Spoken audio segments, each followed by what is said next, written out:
The Uvalde School Police Chief, Pete Arredondo, who has come under intense scrutiny for the response to the massacre at Robb Elementary, is now defending and in some cases explaining his choices. He spoke to the Texas Tribune by phone and gave written answers and statements provided by his attorney. So this was his explanation for why he did not have radio communications during the massacre. Quote, thinking he was the first officer to arrive and wanting to waste no time, Arredondo believed that carrying the radios would slow him down. One had a whip-like antenna that would hit him as he ran. The other had a clip that Arredondo knew would cause it to fall off his tactical belt during a long run. Arredondo said he knew from experience that the radios did not work in some school buildings. But that decision also meant that for the rest of the ordeal, he was not in radio contact with the scores of other officers from at least 5 agencies that swarmed the scene.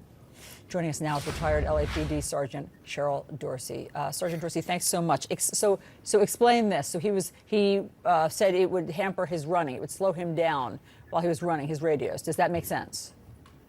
Listen, rationalizing BS. You could look at him and tell a 1-pound radio is not going to slow down his response. And then to further exacerbate this ridiculous excuse for not doing more, to say that I've got radios that don't work in my building. Well, Chief, did you not know that before you went into that building? And why do you have officers on your agency with police radios that are useless? All of this is just a complete display of incompetence, his arrogance, and trying to make us believe that somehow having a radio in his hand was going to further complicate things. His hands need to be free. Why? So he could stick them up his nether region.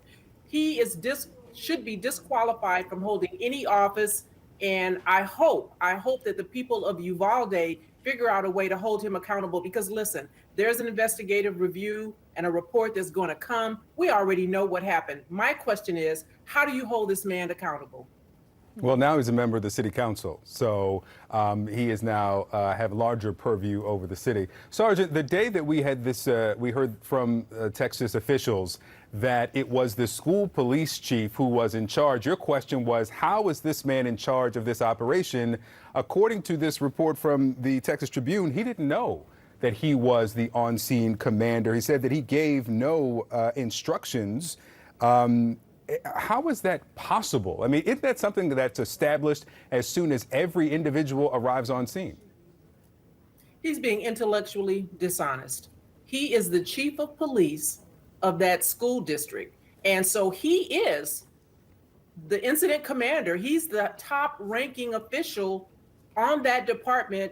That's his jurisdiction. This is his fiefdom. And so he keeps coming up with all of these reasons for not acting and not doing anything. Could you imagine my police chief, Mike Moore, saying, well, when I show up on the scene, I'm not in charge. Who should I talk to? It's nonsensical. Sergeant, he also explained for the first time, at least that we're hearing, why he couldn't get into that classroom. So basically, here's that explanation. The chief of police for the Uvalde School District spent more than an hour in the hallway of Robb Elementary School. He called for tactical gear, a sniper, and keys to get inside, holding back from the doors for 40 minutes to avoid provoking sprays of gunfire. When the keys arrived, he tried dozens of them, but one by one, they failed to work. Each time I tried a key, I was just praying, Arredondo said. Finally, 77 minutes after the massacre began, officers were able to unlock the door and fatally shoot the gunman. I thought that police officers had a master key to things like this. Why didn't he have a master key? Well, listen, I mean, his excuses are beyond galling, and it makes no sense. I mean, to think that a police chief, you're going to stand outside of a door while babies are being massacred, decapitated, according to medical staff, because of the number of rounds that are being fired into their little bodies. And you're going to stand outside and go through a key ring with 800 keys on it, trying to figure out which one is going to work. It makes no sense. And he's the chief of this very small department. It's only 6 officers. So you understand that he should have at least one key that would get him in every classroom in that school district. It just makes no sense. And it further victimizes these families. He needs to shut up. That's what he needs to do. Retired LAPD Sergeant Cheryl Dorsey, we appreciate the analysis. Thank you.